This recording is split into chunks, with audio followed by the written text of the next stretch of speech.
Közben a pályán a két rendőrségcsapata túl van a félidőn, a mérkőzésből még 4 perc van hátra. A mérkőzésből 4 perc van hátra. Tomi!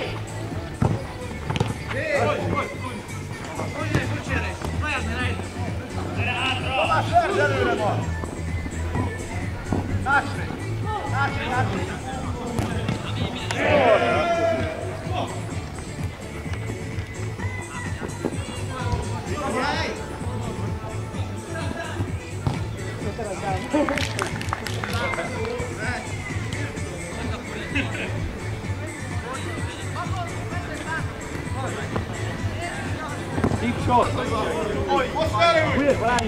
Atletico és az Ortodox csapata, ők fogják játszani a következő mérkőzést, és már is megbeszélhetünk.